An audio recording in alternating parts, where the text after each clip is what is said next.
Okay, so let me share my sandbox. Sudhar sir, I made host once class over end meeting for all. Okay, sure, I'll do that. Thank you, Shinas.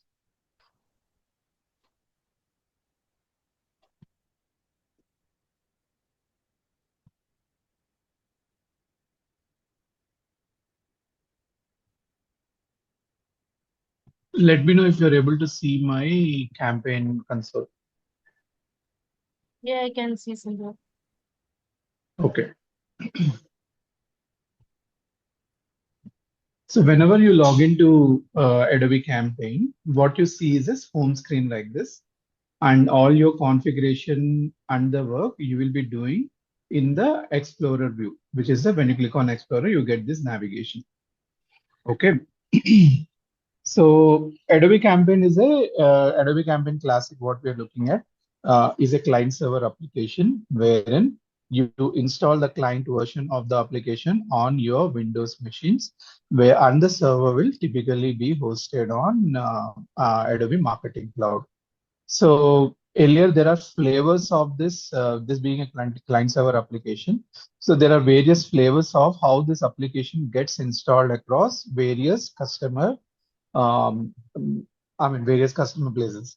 So there is a hybrid model, there is a fully on-premise model, and a fully hosted model. Typically, if you look at when it comes to architecture.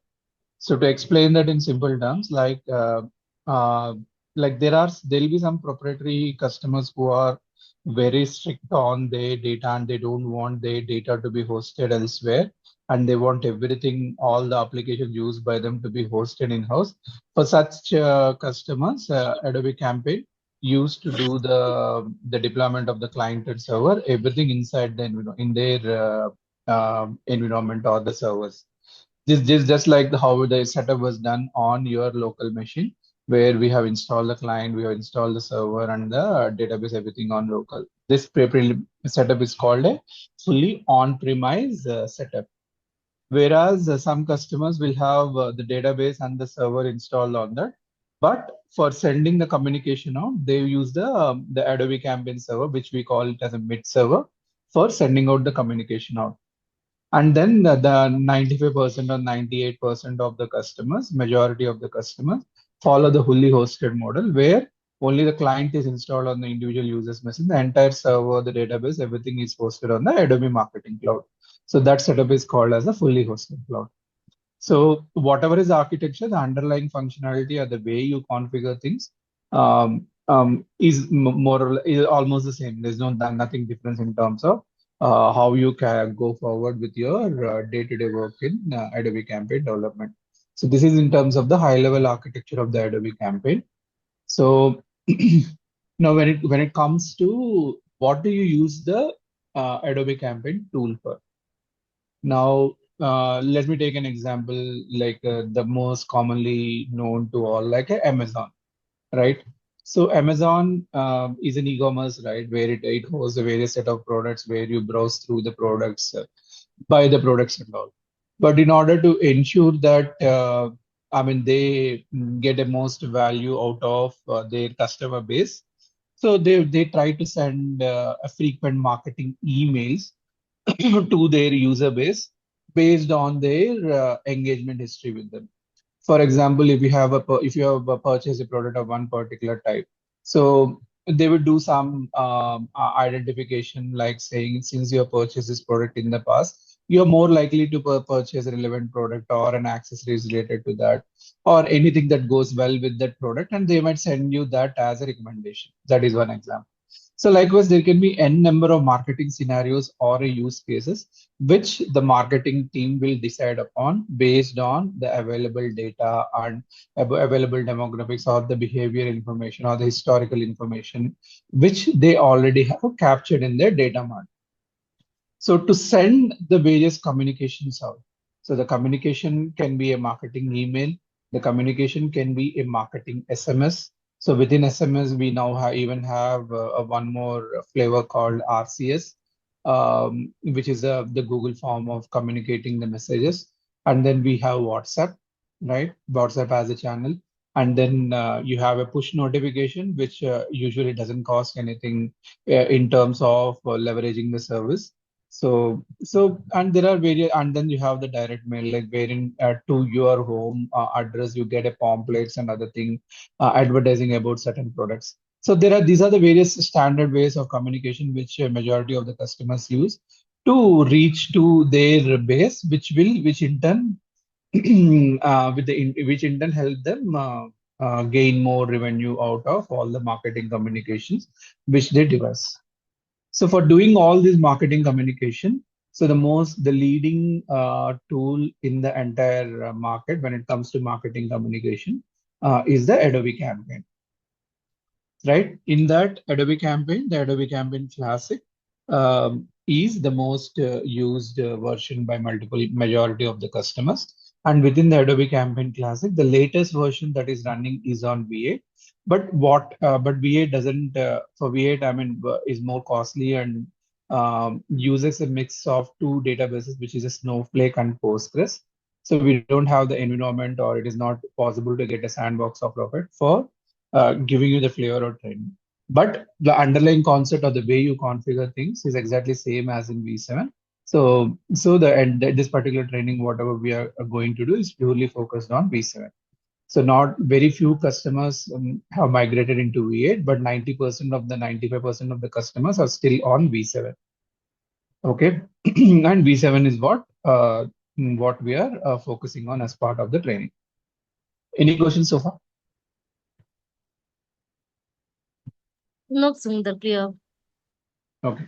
Yeah. So now, so when it comes to how do you, when it comes to what are the typical steps that are involved before you can send the communication out using Adobe Campaign.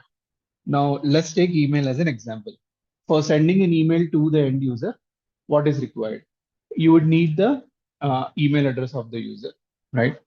And then whatever the communication you're sending to user, if you want to personalize that communication, like in order to make that email more engaging, within the subject, you can just say, Priyanka,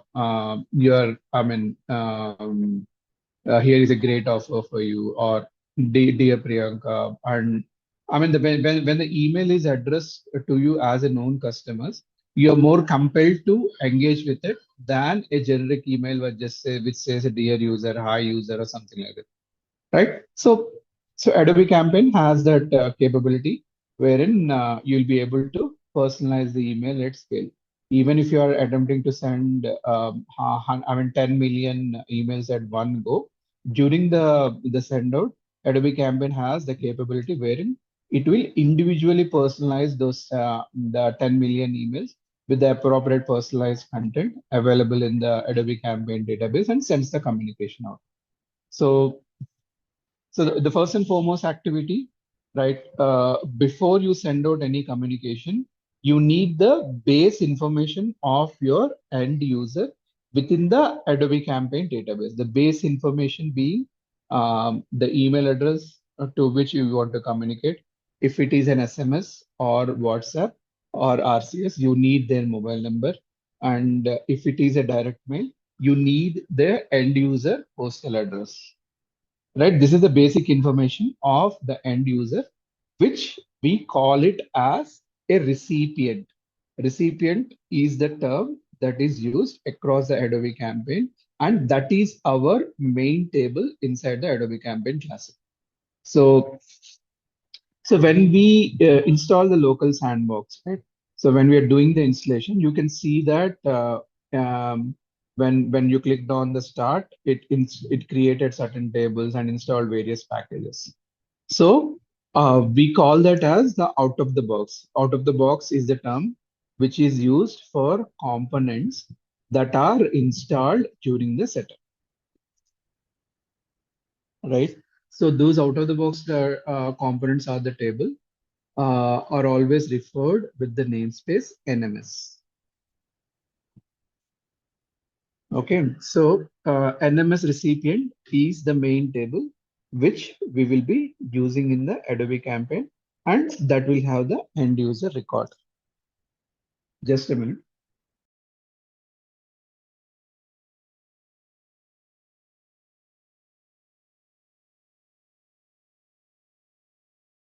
Just give me a minute. I'll just be back in a minute.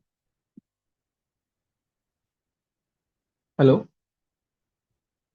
Hello? Yes, Sundar. Yes, Sundar. Yeah, you Just, can take. yeah, just a minute.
Okay.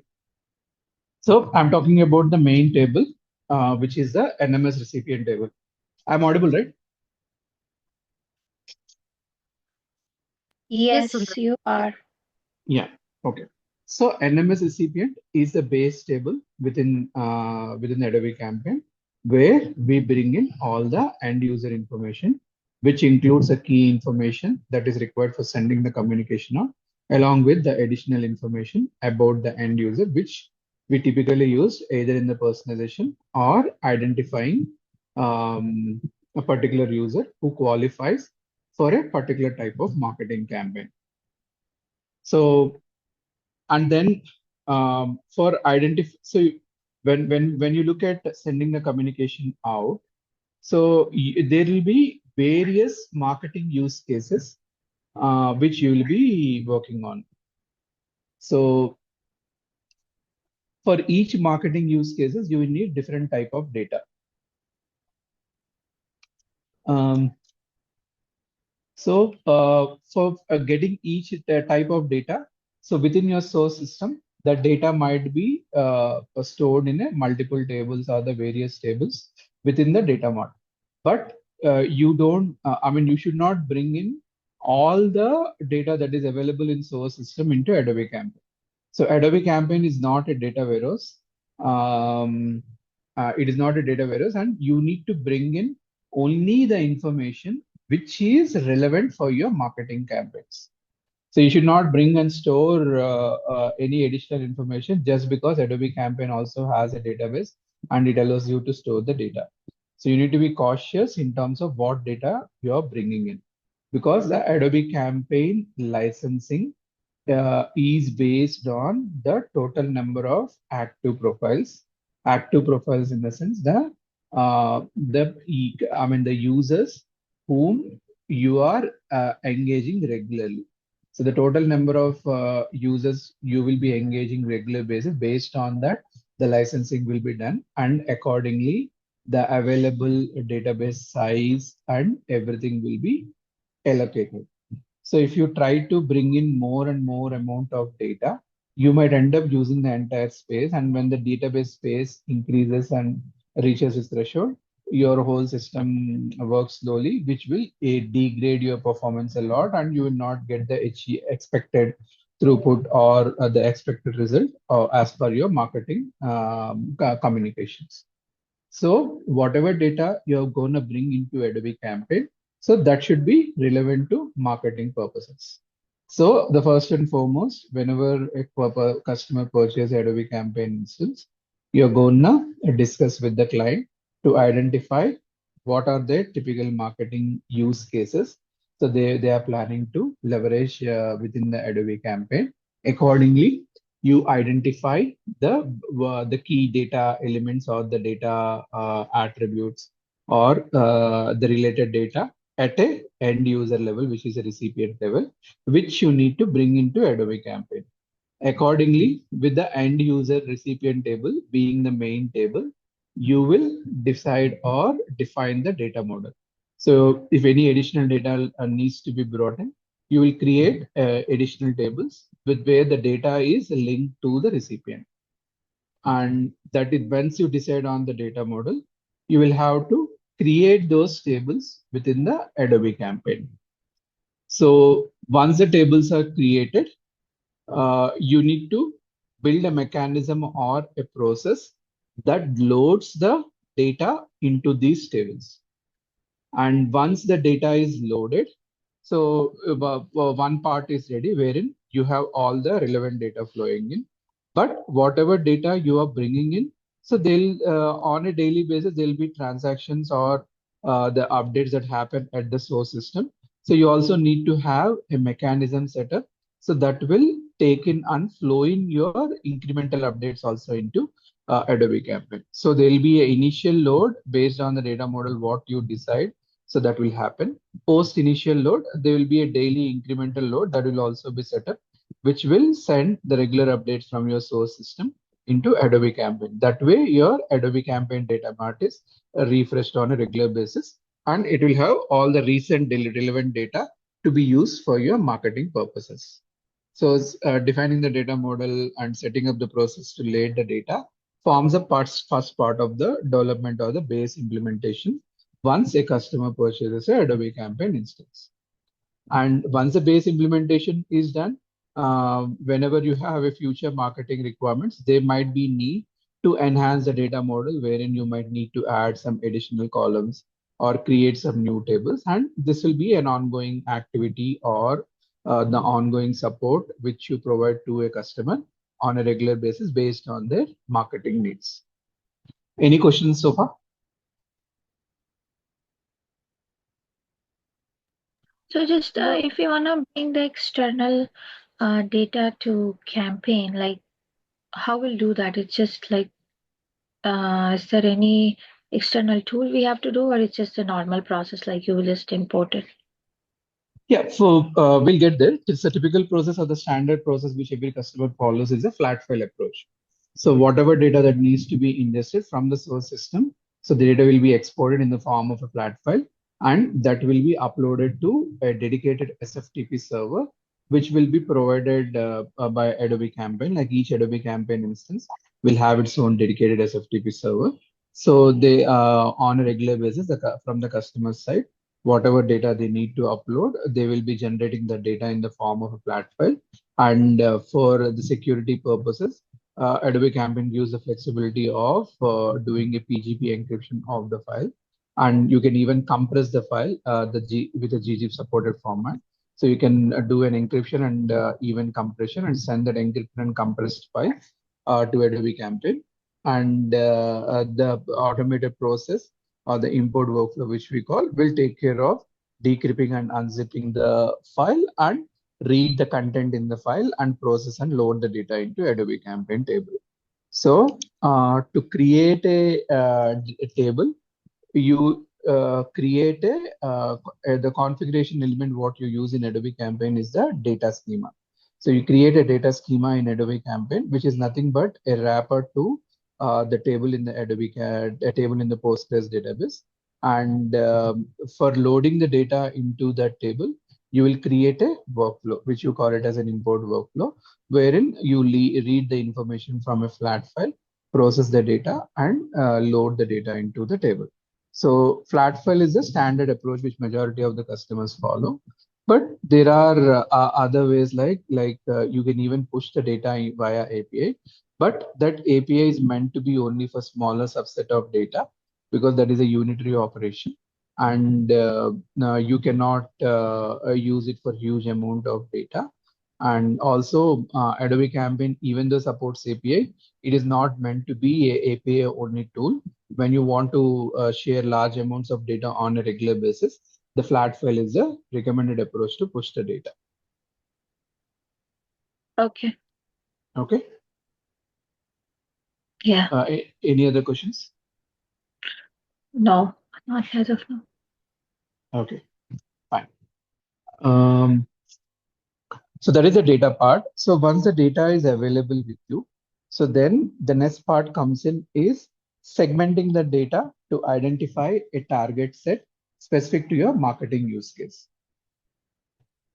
Now, to do that, you have a concept called a campaign, which is typically created under the campaign management node, where you have a campaigns folder, where a program folder called campaigns. And inside this, you will be creating a particular grouping for a particular marketing campaign. And inside that, you will have a targeting workflow, which you will be creating. And in that workflow, you will have a particular activity called query activity, which will be used to read the subset of data from the available tables. And there are various other activities available within your workflow editor.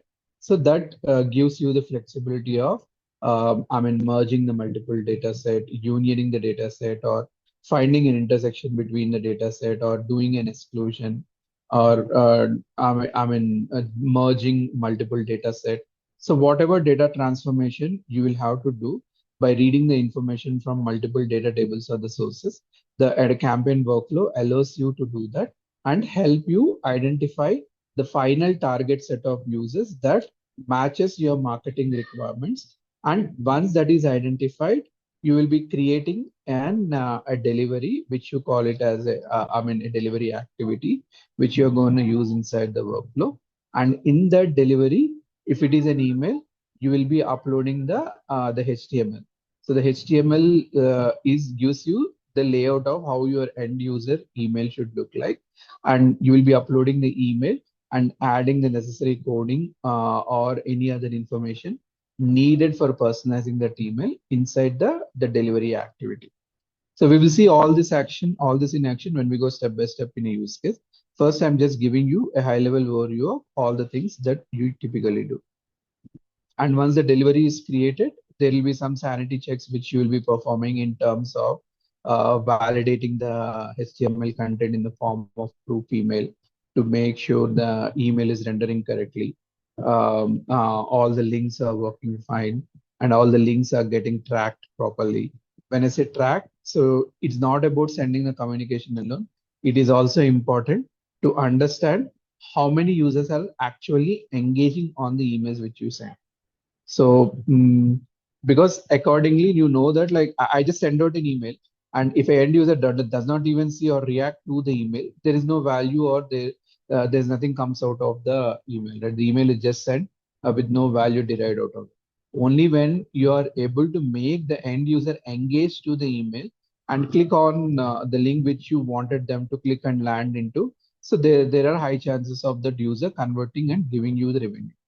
So that is where the marketing, all the decision making and all the design around marketing is really important. And that is where the logic comes in, like to identify a particular target set for this communication, you need to employ these many rules to identify the target set, because that is how the marketing feels that this particular base is more what do you call, is more will be able to has more probability on engaging on your emails and thereby converting. Okay. So within the Adobe Campaign workflow, you define the rules or the logic for identifying the targeting set, and then you define the content for your communication. And the content or the HTML is usually built and provided by a separate agency who are specialized to work on HTML. Because whatever the content which you upload, when the email goes out, the email needs to be responsive in nature, wherein when I open the email in either in my mobile or in my tab or any other device or my desktop, the rendering should all behave according to the device which I open. So hence, a lot of emphasis is usually done by the customers, and there will be a dedicated team who will be building these HTMLs so that they are responsive in nature and work in multiple devices. Okay, so to sum up, so you need to have a setup of process to bring in the data from your source system into Adobe Campaign. For that, you will be creating various tables, and we will be building various import workflows, and you will work on the relevant setup to set up the integration between your source system into Adobe Campaign. Once you have the data, you will be using the data based on the marketing use case and devise the various capabilities of the Adobe Campaign workflow and identify the target set and prepare and send the delivery or the end user communication out. This is the high level overview of how things work in Adobe Campaign. Any questions here? So just out of curiosity, I have one question. So, so the main like, is there any other? Yeah, I know it does like its marketing tool and it does email blast and all. Apart Mhm. from that, is there any other uses we have for from Adobe Campaign, like apart from this marketing platform? No, Is there this is any Adobe. other? No, Adobe Campaign. The purpose of Adobe Campaign is to send out the various marketing communication. Apart from that, you don't have any other usage. Okay, so what is the actually when we do I know it's I think you're it's I think this answer you're going to give in future, but just I'm asking. um so why do we have like programming here, like to have create templates, the forms and all, like it's like customized template and all, that's why we use programming, or it's different programming language we involve? See, it's a tool. It's a proprietary tool, right? And to Hmm. use the tool without doing any configuration, you cannot use the tool. So whatever based on your marketing use case, whatever communication you are planning to send, you need to have do certain base setup for sending that communication out. So for having that base setup set ready, you will be doing the various programming or various aspects inside the Adobe Campaign. To load the data, you need to have a data schema. You will be creating a data schema and an import workflow. And to provide access or a view to that data, you will be creating an input form and the navigation hierarchy, right? And likewise, whatever component you create, it will fall in one of the steps which I just illustrated in the overall holistic view. Only when all this configuration is in place, you will be able to use the tool for setting it up for sending your communication out. Okay, yeah, it makes sense. Yes. Okay. Yeah, thank you. Yeah. Any other questions?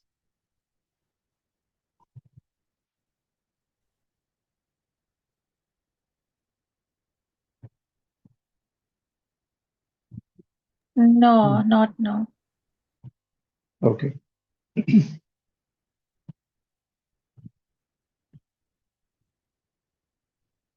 Yes.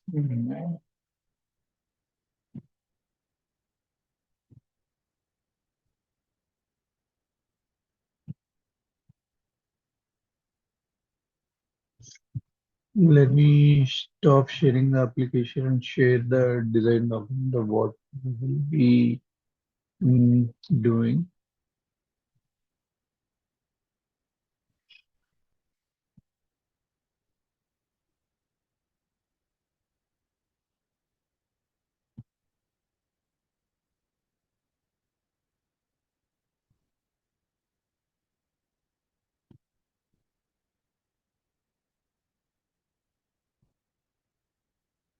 Yeah, you're able to see my PDF? Yes. Okay. So now, as part of the training, we will be considering a fictional company called ADN Cosmetics, right? And then, as part of this ADN Cosmetic, we'll try to bring in three different set of data. One, their end user customer data, their household information, and the various transactions that were done by the customers. And to load this information into Adobe Campaign, first we'll start with the exercise one, which will talk about how do you go ahead creating the data schemas, and then this is the data model diagram on how we are gonna build our data model, with the recipient being the key, and household and transactions are linked tables. And for a particular recipient can make zero or many transactions. Hence, you can see the cardinality here as one to many, whereas a recipient can be associated with only one household, but a particular household can have multiple recipients. So based on this, this is the data model. Accordingly, we'll work on first creating the data model structure, which is the data schema and the underlying table in the Postgres database. And then once the schemas are created, the next step would be on loading the data. So I will give you I'll show you a sample data file which we will be using and how this import workflow is created. And we'll also make sure you will be able to do the same these exercises in your local sandbox, and whatever steps which I'm doing in my sandbox, I'll make sure you'll be able to do on your sandbox as well, and we'll progress. And this talks about how the data import specification is. And then we'll also look at updating the forms to get access to that data, what you have built.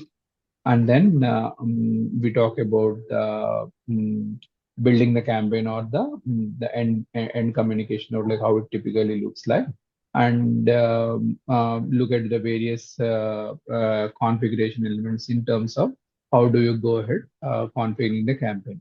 So once we complete this all the steps, there'll be a step-by-step guide that will also be provided, which look like this. Not sure if you are able to see the PDF. You are able to see this exercise when creating schemas. Yes. Yeah, so you'll have a step-by-step exercise guide that will be also be given based on the steps what we are going to follow in the class, which will act as a reference. So once all these exercises are done, we will be covering most of the key concept end to end in terms of the life cycle of the campaign, which I just explained. And once this is done, I will run through a deck which will explain this concept a bit more. And also at the end, maybe I'll try to take one customer instance and walk you through how the setup is done. Because within your local sandbox, you'll be able to do all the configuration, but you'll not be able to see the communication going out, because for sending the communication out, that is where the licensing and a specific domain delegation and other relevant aspect come into picture. Only once those things are done, you'll be able to send the communication out. But whatever configuration and doing the preliminary setup of loading the data or setting up the campaign workflow, identifying the target, preparing the delivery task, everything you'll be able to do within your local sandbox system. So we'll run through all this, and once everything is done, the session will or the training will end with the live demo on a customer instance. But that all these sessions, whatever which I'll do, you can record, but only the walkthrough or overview on a live customer instance that cannot be recorded. Okay, this will be the structure or the plan of the training. Okay. Okay, I'll be sharing these the step-by-step exercises as well as a design document in WhatsApp. You can go through this, and we'll start with the exercise one tomorrow. Okay, I have a question. Can you go to the data model which you have showed in the previous PDF? Can you explain that part, because it was little like I felt it was a bit quick. No, it's just a simple data model wherein recipient is our main table. And there are two other tables where we are getting the data from. One is the household information and the other is the transaction. See, imagine recipient, you as an end user. So you as an end user, you can make zero or multiple transactions for the particular customer, right? So the cardinality here is one to many. One recipient record can have multiple transaction record. And you as a user belong to only one household. But within your household, you can have multiple people. So one recipient record can be associated with a zero or one household, whereas one household can have zero or multiple recipients. So when you look at from recipient to household, the cardinality is 1 to 1. But when you look at from household to recipient, the cardinality is 1 to many. And when you look at from recipient to transaction, the cardinality is 1 to many. Whereas when you look at the transaction side, the cardinality is 1 to 1. This is the basic the database concept, the cardinality. Yeah. No, I understood. I just, because it was quick, I could not see it properly. So it makes sense. So I have one. Do you have anything to explain? Then I'll ask you other question. Why it's not relevant. No, you can go on. I think I'm done for the day. Yeah. Okay. So the other question I have is when we go for interview, like